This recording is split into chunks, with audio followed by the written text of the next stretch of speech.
से जुड़ी बड़ी खबर। चुनाव आयोग ने राज्यसभा चुनाव की तारीखों का ऐलान कर दिया है। देश के 10 राज्यों की 24 राज्यसभा सीटों पर 18 जून को मतदान कराया जाएगा।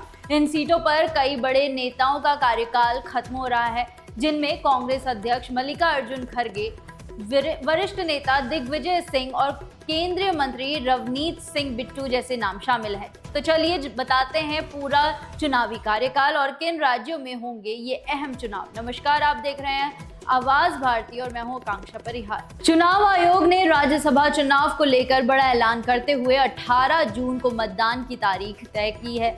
देश के 10 राज्यों की 24 सीटों पर ये चुनाव होंगे। चुनाव आयोग के मुताबिक 1 जून को चुनाव का नोटिफिकेशन जारी किया जाएगा। इसके बाद 8 जून तक उम्मीदवार नामांकन दाखिल कर सकेंगे। 9 जून को नामांकन पत्रों की जांच होगी, जबकि 11 जून तक उम्मीदवार अपने नाम वापस ले सकेंगे।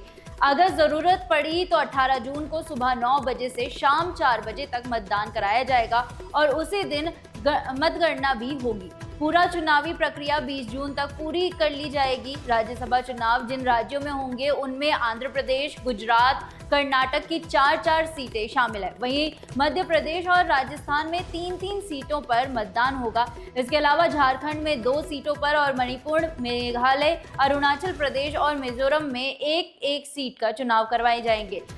चुनाव इसलिए अहम माने जा रहे हैं क्योंकि कई बड़े नेताओं का कार्यकाल खत्म होने जा रहा है। राज्यसभा से रिटायर होने वाले नेताओं में कांग्रेस अध्यक्ष मल्लिकार्जुन खड़गे, पूर्व प्रधानमंत्री एचडी देवेगौड़ा और भी कई बड़े नाम शामिल हैं। इन नेताओं के रिटायरमेंट के बाद राज्यसभा का राजनीतिक समीकरण भी बदल सकता है। इसी वजह से सभी राजनीतिक दलों की नजर अब इन चुनाव पर टिकी हुई है।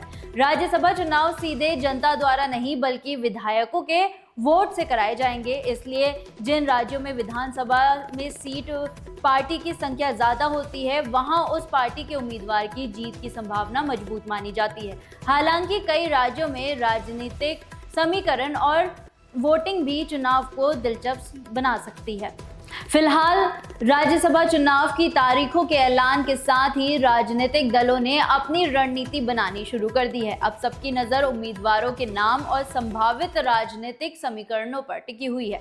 फिलहाल इस खबर में इतना ही। देश और दुनिया की हर खबर के लिए देखते रहिए आवाज भारती और हमारे चैनल को लाइक, शेयर और सब्सक्राइब करना ना भूलें। धन्यवाद।